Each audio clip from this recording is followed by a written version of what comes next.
Welcome to the sixth video in this series on modern Indian history. In the first four videos, we explored the advent of Europeans in India, why they came, and their initial actions. We examined the rise and decline of the Portuguese.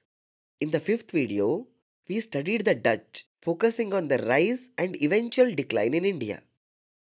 This video, along with the next few, is interconnected. So let's first understand the broader picture before diving into the details.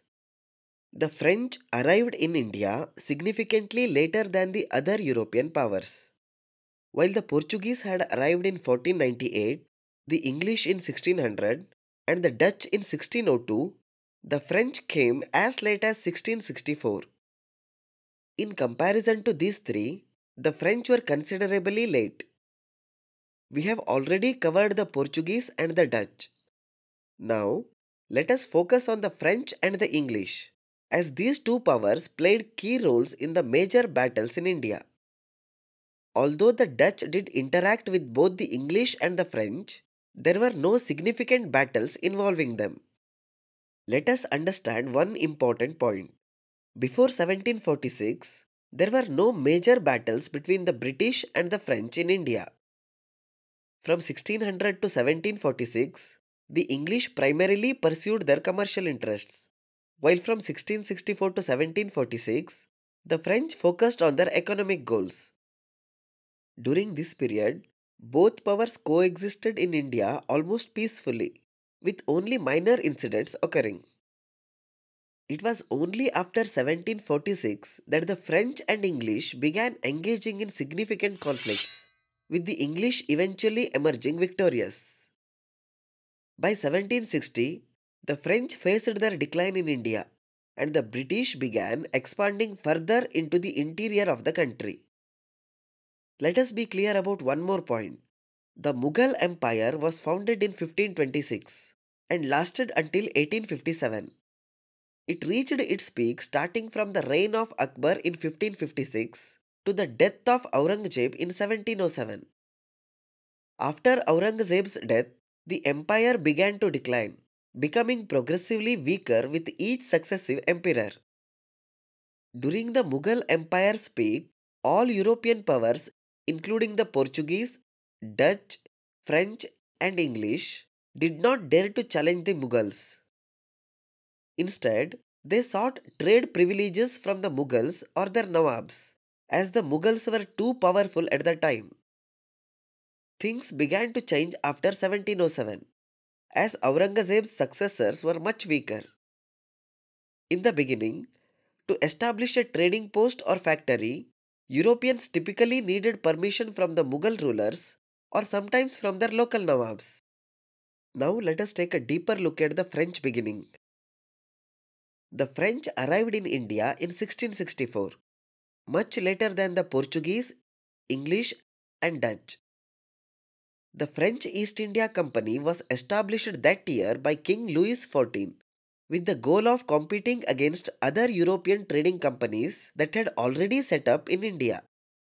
At first, the French struggled to make an impact due to the dominance of the English and Dutch. In 1668, the French established their first trading post in Surat, a major hub for trade. However, their presence there was overshadowed by their competitors. A more significant success came in 1674 when they established a settlement in Pondicherry on the Coromandel coast under the leadership of Francois Martin, who became the first governor of Pondicherry. The territory was acquired through an agreement with Sher Khan Lodi, the governor of Bijapur. Pondicherry soon became the center of French activities in India. In 1669, the French expanded their reach by establishing a trading post in Masulipatnam, a key port town on the eastern coast. They were able to set up there with permission from the Sultan of Golconda, under whose jurisdiction the town fell. Masulipatnam became an important part of their trading network in southern India. In 1690, the French founded another significant settlement in Chandernagore of Bengal. This territory was granted to the French by the Nawab of Bengal. allowing them to establish a foothold in northern India. Chandernagore soon grew into a crucial trading hub, helping the French compete with the English, who had already established themselves in Bengal. During this period, the French were mainly involved in the trade of textiles, especially cotton and silk, which were highly valued in Europe.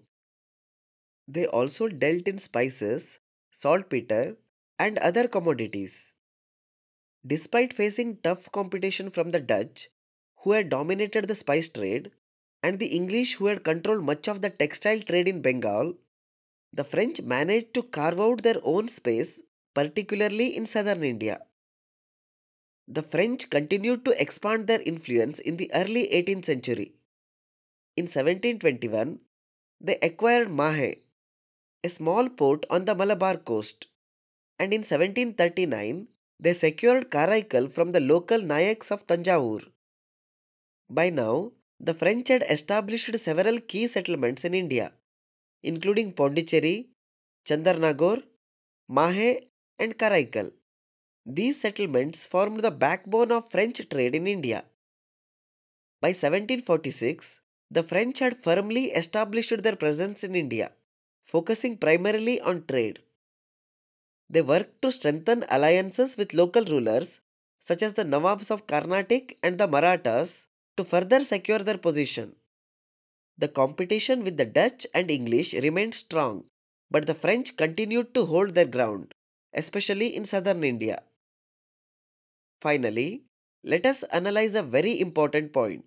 If you observe, the Portuguese, Dutch, French, and English were primarily interested in the coastal areas of India. This is quite understandable since they came here for trade, and maritime trade required ports and coastal cities for the import and export of goods. From 1498 up until around 1700, none of these European powers ventured into the inland territories to wage wars or capture land. This restraint can be attributed to two main reasons. First, their primary interest was trade and their focus on dominating maritime routes to protect their commercial interests. Second, the Mughal Empire was extremely powerful between 1556 and 1707, controlling nearly all of mainland India. Any attempt by Europeans to expand inland would have faced fierce resistance from the Mughals or their Nawabs. However, after the death of Aurangzeb in 1707, the central leadership of the Mughal Empire weakened. Peripheral Nawabs and regional rulers started asserting their independence, breaking away from the control of the Mughal Emperor. As a result, conflicts between small states and kingdoms on the empire's fringes increased.